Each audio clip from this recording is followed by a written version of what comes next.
We start off with Casey, who's on the line in Charlotte, North Carolina. Casey, you're on the Ken Coleman Show.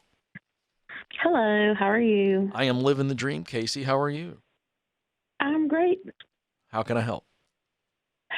Well, my question is, I am currently 5 months into what I like to call a rebound job, and it's like a relationship. Yeah, I love that. That's And why I was laughing.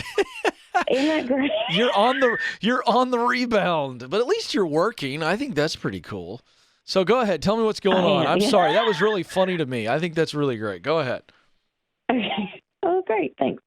So my question, I had just left a job that had been in for 10 and a half years for this one. That's why I call it rebound. And I just didn't know, is it too early to leave? I'm just bored. Well, I don't think so, because if you're bored, then you're not doing your best work. Fair? Fair. Yeah. And so you're not, you're not doing your best for the employer. It's not their fault that you're bored necessarily. You're just bored. It's a rebound job.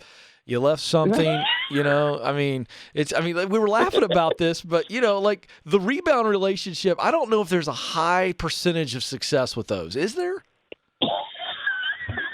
No, I don't know. No, I don't think there is. So I don't have any data off the top of my head, but I've said this many times. You don't need to feel guilty about deciding to leave a job that you know you don't belong in. You don't need to feel guilty about that. I think it is better for you to tell these nice folks, hey, I know I've only been here 5 months and I feel awful, but this is just not the right place for me. And I'm not doing you any favors, and you need to get somebody in here that's going to love this role. I think that's an honorable statement. Doesn't that sound honorable to you? Yes. All right.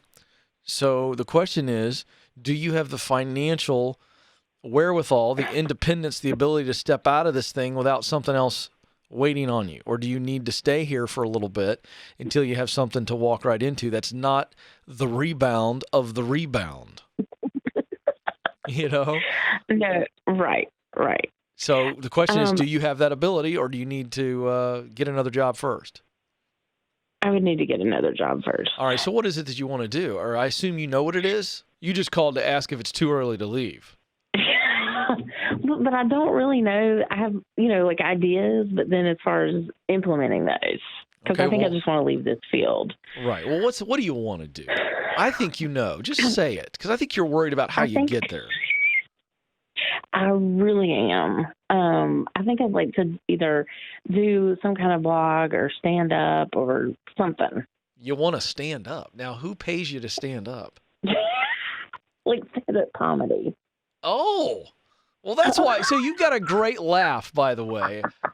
I mean, Casey, I have never had more fun on a phone call than with you, and we're only 3 minutes in. This is fantastic. Oh, well, great. Thank you. So how much money do you need to make to be comfortable? I'm $25,000 maybe. All right. Have you run the numbers just realistically on how many gigs you'd have to do? I just made that up. Yeah, exactly. So do you? Yeah, exactly. So I love that you want to do stand up, but I don't know if that's a viable play for you.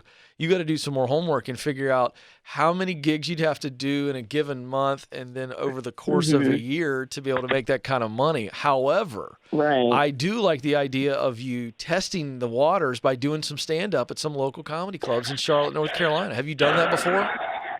No, and that scares me. Well, of course it scares you, but that doesn't change anything. What do you want me to do? Give you a participatory ribbon? No, you got to get out there and stand in front of a crowd and try your jokes. You got to see if two things happen. You ready? You got to go. I want you to sign up for an open mic stand-up thing within the next 3 months. If they're available, I want you to sign up and I want you to do it. And you're looking for two things when this thing is over. One, did anybody laugh? Because that's kind of important. If nobody laughed, it's time to maybe start over.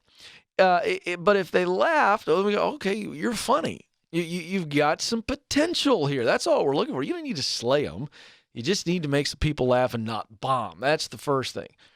And then the second thing is when it's all over and you're by yourself in the back room walking out to the car, how does your heart feel? Did that fear turn into exhilaration? Oh boy, I got to have that again. That feeling. And the reason that's important is because that verifies that it really is a passion, and boy, you want more of that, and your heart's going, yes. So I think until you leave this current job, you need to be okay being bored. You need to be a very good, diligent board worker. And this comedy thing, this creative thing in you, you need to practice my proximity principle and see if there's a part-time job, if not eventually a full-time job working in a comedy club. Just be around all those places. I mean, if you need to make $25,000 a year, I believe you know what? What if you were a manager or you were a server at a comedy club, but you just got there, you worked 2 jobs, and that was one of them. And that gets you in proximity. But I don't want you to do that until you do the stand-up and see if, number one, you made people laugh, and number two, your heart says, ooh, that was fun. I want to do more of that. Joe, it occurs to me, the first day, I think it was January 7th, 2012, roughly. It was January. It was the first Saturday in January, and I showed up to do my first Ken Coleman Show, 1 hour, never having done any radio at all. And I had been on stage in front of thousands, and I'm staring across at you, and you remember I had my notes, you remember how I just plan out everything? I had my intro written out, I had my outros and all that, and I had it ready to go, but I was a nervous wreck because I remember looking at all those monitors. You and I had never worked together, and it was terrifying. Now, it was all passion up into that 5 minutes before showtime. But I got into that 5 minutes sitting in the chair going, oh boy, I'm about ready to go live on radio. And even though it's Saturday, not a lot of people listening, this is not a joke. And I got to tell you, I got tight. I mean, really nervous. I'll never forget, Joe, that first segment, when we went to the break, I grabbed my water like I had been in the Sahara for 6 weeks. My mouth was so dry, which is a function of nerves. That's the ultimate nerve, test. So if you can't generate the speck of fluid in your mouth, you're really tight. And then I got through the rest of the show. And I remember we talked, and I got in the Jeep, and I drove 45 minutes home. And I remember just going, oh, man, that was awesome. Even though I knew it wasn't great, even though I was really, really nervous. Well, thank you very much. But the point is that I knew right then I did well enough to come back. I didn't die. I didn't bomb. Okay. But it's exactly what I just told our friend Casey. That day confirmed this really is a heart thing. That's why you got to do it. No matter how scary it is, you got to do it. Oh, boy, I tell you, folks, if you could interview Joe, my producer, he could tell you some stories.